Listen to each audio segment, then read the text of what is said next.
Hello everyone, welcome back to our channel English माध्यम के platform पे मैं हूं आपकी एडुकेटर प्रियंका ठाकुर और हम सॉल्व कर रहे हैं editorial based practice exercise. Start करते हैं आज का session with thought of the day, that is you will never change your life until you change something you do daily. यानी कि जो आप रोजमर्रा की अपनी दिनचर्या में करते हैं ना, जब तक आप उसको नहीं बदलेंगे तब तक आपका जीवन नहीं बदलने वाला। तो आप ये सोचें कि मेरी लाइफ बदल जाएगी और सब कुछ ठीक हो जाएगा, तो ऐसा संभव नहीं है। आपको अपनी दिनचर्या को भी बदलना पड़ेगा, या फिर कोई ऐसी गलत चीज या फिर डेली में रूटीन में आप जो चीज गलत करते हैं उसको भी चेंज करना पड़ेगा। चाहे वो लेजीनेस हो सकता है, अगर मान लो हेल्दी लाइफस्टाइल नहीं जी रहे, ऐसा कुछ भी हो सकता है। ठीक है, चलिए स्टार्ट करते हैं। Reading comprehension and practice exercise for SSCGL 2025। Prime Minister Narendra Modi's 12th consecutive independence day address. प्रधानमंत्री नरेंद्र मोदी का 12वां कंसेक्यूटिव यानी कि लगातार होने वाला independence day address from the Red Fort, red लाल किले से, was notable not only for highlighting national security. वो केवल इसीलिए ज्यादा महत्वपूर्ण नहीं था कि उसमें नेशनल सिक्योरिटी को हाईलाइट किया गया एंड सेल्फ रिलायंस और आत्मनिर्भरता को, but also for laying stress on the communally coloured demographic threat to the country. लेकिन इसलिए भी वो ज्यादा नोटेबल रहा, इम्पोर्टेंट रहा, क्योंकि यहाँ पे एक जो कम्युनल डेमोग्राफिक थ्रेट का हमारे देश के ऊपर एक उसके ऊपर जोर दिया गया, उस बात के ऊपर, इसलिए भी ये महत्वपूर्ण रहा। वाइल शावरिंग प्रेज ऑन राष्ट्रीय स्वयंसेवक संघ, जहां उनने राष्ट्रीय स्वयंसेवक संघ की प्रशंसा करी, mister Modi repeated it's refrain by saying that seeds of new crisis were being sown। इन्होंने दोबारा अपनी एक बात के ऊपर जोर दिया कि नए एक क्राइसिस के बीज बोए गए हैं। The launch of a high power demography mission, जो एक हाई पावर डेमोग्राफी मिशन का लॉन्च किया गया to address what he described as deliberate conspiracy, जो कि कहा गया कि जो उनके अनुसार एक डेलिबरेट यानी कि सोच समझ के की गई कॉन्स्पिरेसी यानी कि साजिश थी, to alter the demography of the country, ताकि देश की डेमोग्राफी को चेंज किया जा सके, is little more than a thinly disguised effort to polarise the country on religious lines. तो बोल रहे हैं कि ये बहुत पतली एक मास्क, मुखौटे के रूप में छुपाया हुआ एक प्रयास था हमारे देश को धार्मिक लाइंस के ऊपर, धार्मिकता के ऊपर पोलराइज करने का, यानी कि दो गुटों में बांटने का। by pointing to the different rates of growth in population among different communities। और किस तरफ इशारा कर रहे हैं वो, जो अलग अलग कम्युनिटीज के अंदर डिफरेंट रेट ऑफ पॉपुलेशन है, ग्रोथ है, उसके ऊपर, and to the infiltration of undocumented migrants from the neighbouring countries. और जो दूसरे देश के माइग्रेंट जो लोग हैं पड़ोसी राज्यों से, वो जो इन्फिल्ट्रेट करके यानी कि घुसपैठ करके आ रहे हैं बिना कागजी कार्रवाई के, उसके बारे में यहाँ पे कहा गया। However, the speech also dwelt on substantive issues with a considerable focus on self-reliance। हालांकि स्पीच में उन कुछ अहम पहलुओं के ऊपर भी बात की गई, जो मुख्य मसले थे उनके ऊपर भी, और ज्यादा फोकस किया गया, काफी हद तक फोकस किया गया आत्मनिर्भरता के ऊपर, इन ऑल फील्ड्स, सभी फील्ड्स में, इंक्लूडिंग द इकोनॉमी, चाहे वो इकोनॉमी भी हो, डिफेंस हो, टेक्नोलॉजी हो, यूथ एम्पावरमेंट हो। Mr. Modi also presented an account of the developments in India's national security and developmental landscape। Mr. Modi ने एक डिटेल भी बताई कि जो डेवलपमेंट्स की गई हैं देश की नेशनल सिक्योरिटी के ऊपर, या फिर जो डेवलपमेंटल लैंडस्केप है पिछले एक साल में वो कैसा रहा है उसके बारे में, and previewed what to anticipate ahead. और एक ब्लूप्रिंट दिया, प्रिव्यू दिया, यानी कि कुछ आगे होने वाला जो भी काम है उसका एक रूपरेखा दी। ठीक है, तो एंटिसिपेट अहेड के आगे जो भी हम चाहेंगे, करना चाहेंगे, उसकी यहाँ पे रूपरेखा दी। Mister Modi lauded the armed forces for operation Sindoor. अब यहाँ पे जो हमारी इंडियन आर्म्ड फोर्सेस थी, आर्मी, नेवी, एयरफोर्स, इनका यहाँ पे प्रशंसा की गई ऑपरेशन सिंदूर के लिए। विच ही सेड, जो उन्होंने कहा, showcase the effectiveness of India's defence capabilities and indigenous weaponry. जो कि उन्होंने कहा कि ये दर्शाता है भारत की प्रभावशालिता और हमारी इंडिजिनस यानी कि स्वदेश में निर्मित जो वेपनरी है उसके ऊपर, उसके बारे में दर्शाता है। He also use the occasion to warn India's adversaries particularly Pakistan, underscoring the policy of zero tolerance.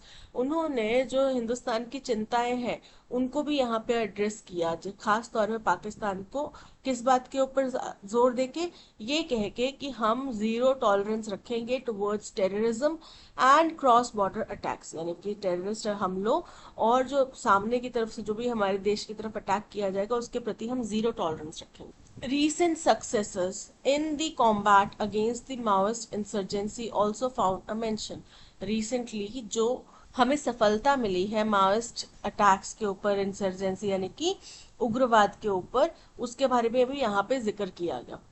As in a plan announced by Mr Modi, जैसा कि एक घोषणा, एक प्लान अनाउंस किया गया था मोदी जी द्वारा, mission Sudarshan Chakra, a fully indigenous defence system, जो कि पूरी तरीके से स्वदेश में निर्मित डिफेंस सिस्टम होगा, will be developed and deployed by 2035. ये 2035 तक बना लिया जाएगा और यूज में ला दिया जाएगा. द डिटेल्स वर स्कार्स, इसके बारे में डिटेल्स तो कम ही थी, but he described it as a powerful weapon system. लेकिन इसको इन्होंने बहुत ही पावरफुल वेपन सिस्टम का नाम दिया, ऐसा कहा कि बहुत पावरफुल वेपन सिस्टम होगा. Which will not only neutralise the enemy's attack, जो कि ना केवल हमारे दुश्मनों के अटैक को न्यूट्रलाइज करेगा, कम करेगा, but will also hit back at the enemy many times more, लेकिन साथ ही साथ विरोधियों के ऊपर, दुश्मन के ऊपर बहुत ज्यादा पावर से अटैक भी करेगा, प्रहार भी करेगा.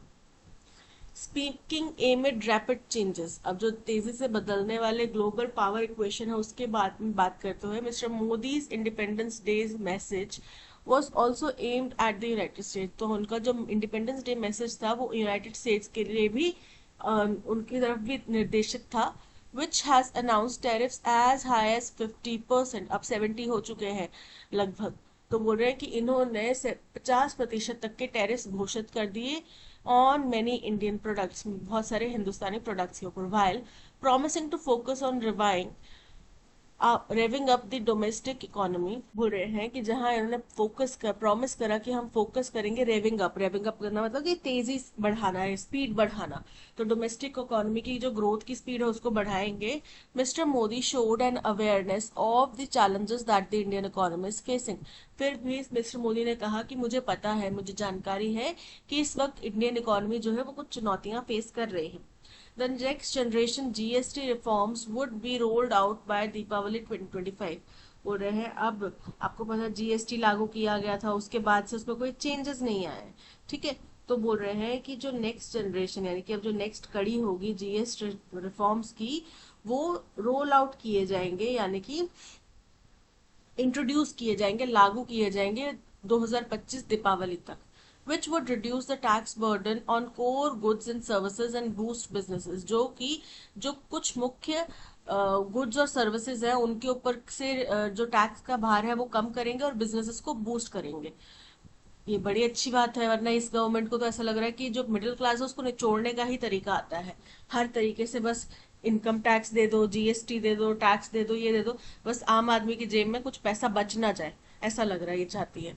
ऑन दी वन हैंड, जहां एक तरफ Mr Modi is trying to cultivate his ideological ecosystem, while on the other, जहां एक तरफ मिस्टर मोदी कोशिश कर रहे हैं कि जो उनका आइडियोलॉजिकल इकोसिस्टम है उसको कल्टिवेट किया जाए, उसका फायदा उठाया जाए, वहीं दूसरी तरफ he is trying to tackle the material challenges facing the nation.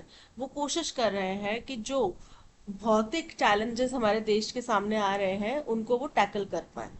The success of one however can only come at the cost of other. पर बात यह है कि एक में अगर हमने सफलता हासिल कर ली तो दूसरे में हमें नुकसान देखना पड़ेगा. बात यह है. तो ये सब पैसेज आई होप आपको समझ में आया होगा. मोदी जी की जो स्पीच है आप लोगों ने अभी तक यूट्यूब वगैरह पे या लाइव सुन ही ली होगी. किसी ने अगर लाइव देखा है शो टेलीकास्ट होते हुए वो तो आपने सुन ही ली होगी. अभी तक आप सबने अपने अपने यहाँ पे पहलू बना ही लिए होंगे अगर किसी ने ध्यान से सुनी है, ठीक. तो उसी का एक अंश यहाँ पे डिस्क्राइब किया गया, उसके बारे में बात की गई कि क्या क्या उन्होंने बड़ी घोषणाएं करी जो यहाँ पे बताई गई. Which initiatives in the speech are explicitly presented with a definitive future deployment rollout timeline. तो यहाँ पे जो डेफिनेटली होने वाली चीजें हैं वो है GST रिफॉर्म्स, ठीक है, मिशन सुदर्शन चक्र और और क्या था, ये दो तीन चीजें थी, ठीक है। सो mission Sudarshan Chakra to be developed and deployed by 2035, correct है। Next generation GST reforms to be rolled out by Deepavali 2025। Operation Sindoor ये ऑलरेडी हो चुका है, ये आगे फ्यूचर में होने वाला नहीं है। तो 1 and 2 option C is correct. Which option best captures the implicit strategic trade-off that the passage suggests the Prime Minister faces after the Independence Day address? बोल रहे हैं क्या यहाँ पे एक चुनौती बोला जा रहा है प्रधानमंत्री फेस कर रहे हैं after the independence day address. देखो यहाँ पे लास्ट में राइटर ने बोला कि जो उनके पास में दो चुनौतियां हैं इस वक्त, अपनी आइडियोलॉजिकल जो भी चीजें हैं उनको प्रेजेंट करना, या फिर देश के आगे जो चुनौतियां हैं उनको एड्रेस करना, ठीक है। तो आइडियोलॉजिकल चीजें क्या होगी, जैसे कि उन्होंने आरएसएस की प्रेस करी, जो कि बीजेपी के इससे पहले भी कई प्राइम मिनिस्टर्स हुए हैं और मोदी जी भी इससे पहले भी कई अपने स्पीचेस दे चुके हैं, पर कभी आरएसएस को यहाँ पे प्रेज नहीं किया गया। इस दफा ऐसा क्या हुआ कि उसको करना पड़ा, आरएसएस को एक एनजीओ की तरह बोला गया, ठीक। तो वो उनकी आइडियोलॉजी है, वो उस विचारधारा को मानते हैं। बट एक देश का प्रधानमंत्री अगर किसी एक पर्टिकुलर ग्रुप के साथ में एसोसिएट होगा और ओपनली एक्सेप्ट कर रहा है कि भाई मैं इस पर्टिकुलर ग्रुप के साथ में एसोसिएटेड हूँ और मैं इनकी विचारधारा को मानता हूँ, तो फिर जाहिर सी बात है कि देश की जो माइनॉरिटीज हैं उनको लगेगा कि भाई हमारे ऊपर खतरा है।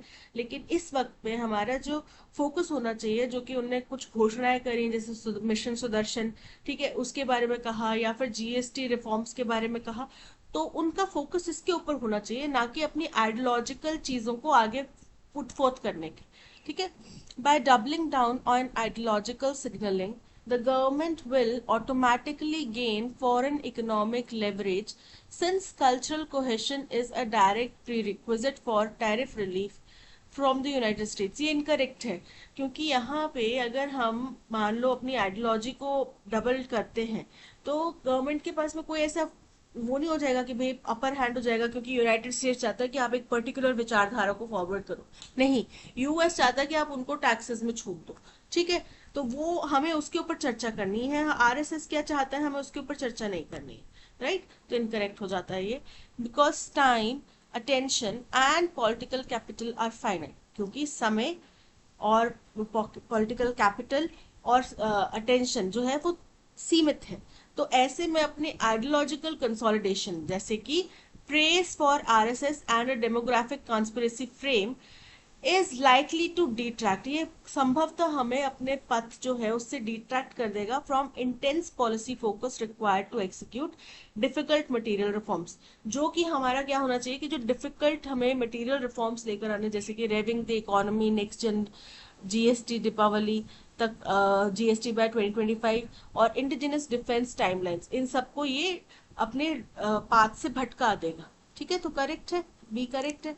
The emphasis on national security achievement guarantees seamless bipartisan consensus at home, thereby eliminating friction for both ideological and economic agendas। Incorrect है, क्योंकि नेशनल सिक्योरिटी में अचीवमेंट किए ठीक है, लेकिन इसका मतलब ये नहीं है कि पॉलिटिकल आइडियोलॉजी या जो आइडियोलॉजिकल डिफरेंसेस हैं और जो एक सिलेक्शन का जो ऑप्शन है बीच में जो गैप है कि या तो मैं अपनी पॉलिटिकल आइडियोलॉजी को चुनूं या फिर देश की डेवलपमेंट को चुनूं, इन दोनों के बीच का जो गैप है उसको उसके अंदर कोई गैप रहा नहीं, ये संभव नहीं है, क्योंकि ये दोनों चीज होते हुए भी नेशनल सिक्योरिटी को अचीव किया गया हो ये संभव है, ठीक है।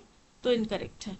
Since Operation Sindoor showcased indigenous prowess and Mission Sudarshan Chakra is slated for 2035, defense indigenization removes the need for domestic economic reforms, making the growth agenda largely optional।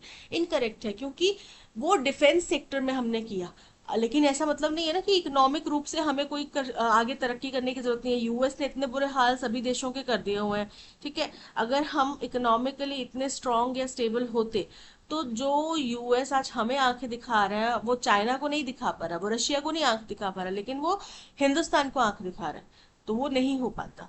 तो वो मीम जो देखा था ना, अमेरिका का कहता था तुम क्या हो बे, है ना, आज हम कहते तुम क्या हो बे, तो वो चीज नहीं हो पाती, राइट। वो चीज दिख रहा है कि अमेरिका कह रहा है तुम कौन हो, we don't need you. So option B is correct. Which of the following actors were directly signaled as external counterparts to India, either adversaries warned और economic interlocutors addressed in this स्पीच। बोल रहे हैं किसको यहाँ पे एडवर्सरीज कहा गया, किसको यहाँ पे signalled as external counterparts to India कहा गया। फर्स्ट है पाकिस्तान, पाकिस्तान को एडवर्सरी के तौर पे कहा गया। द यूनाइटेड स्टेट्स, इसको इकोनॉमिक इंटरलोक्यूटर कहा गया।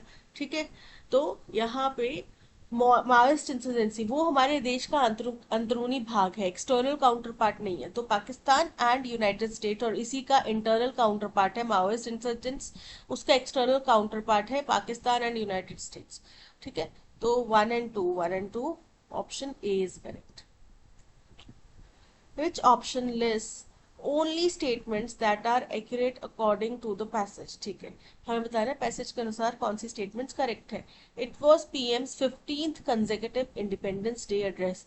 पिछले 2 टर्म्स में वो, अगर मान लो प्रधानमंत्री है तो 2 टर्म्स में 5 साल का टर्म होता है, तो 5 एक बारी 5 दूसरी बारी 10, अब ये तीसरी दफा बने हैं, 2 साल हुए हैं उनको, तो ये कितना हो गया 5 5 10 और 2। ठीक है, तो 12 टाइम उन्होंने एड्रेस किया है। तो 15th कंसेक्यूटिव नहीं है ये, 12th कंसेक्यूटिव है, इनकरेक्ट हो जाता है। It was the PM's 12th consecutive address. Mission Sudarshan Chakra is a fully indigenous system targeted for deployment by 2030. The US has imposed tariffs as high as 50%. Next gen GST reforms will be in place by Diwali 2024। 2024 से नहीं आएंगे, 2025 से आएंगे। Deployment इसकी 2035 तक होगी। 12th था, ये करेक्ट है। ठीक है, यूएस ने 50% तक कर दिया, ये भी करेक्ट है, लेकिन ये 2 पार्ट्स इनकरेक्ट है। ठीक है, it was PM's 12th consecutive address, correct है ये। Mission Sudarshan Chakra is to be developed and deployed by 2035, ये भी 35 करेक्ट है। US announce tariffs as high as 50% on many Indian products, ये भी करेक्ट है। Next gen GST reforms are slated by Deepavali 2025, correct है। Operation Sindoor was cited to showcase India's defense capabilities and indigenous weaponry, ये भी correct है, option C is correct. Identify the only statement that is entirely true as per the passage। बोल रहे हैं कि जो इकलौता स्टेटमेंट जो कि पैसेज के अनुसार करेक्ट है वो बताना है हमें।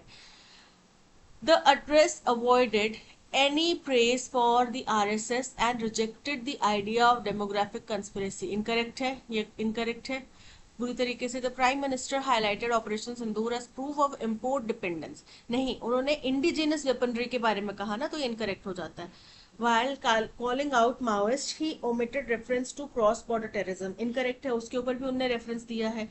The high-powered demography mission was presented as cross-party consensus, incorrect है, सहमति नहीं थी इसके ऊपर, ऐसा उनका कहना है, और ये कह रहे हैं कि ये कॉन्स्पिरेसी थी।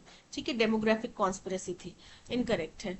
The speech combined ideological notes, praise for RSS and warning about the deliberate conspiracy to alter India's demography via differential population growth and infiltration, with policy notes on self-reliance across the economy, defense, technology and youth empowerment, correct है, option D is correct।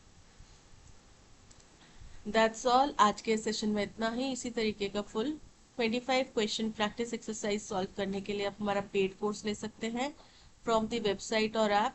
Course के अंदर आपको parajumble, cloze test, RC, antonym, synonym के questions और error finding के questions आपको मिलेंगे, जो कि बिल्कुल एग्जाम पैटर्न बेस्ड है। ठीक है, तो अपनी प्रैक्टिस को और इम्प्रूव करने के लिए आप कोर्स ले सकते हैं।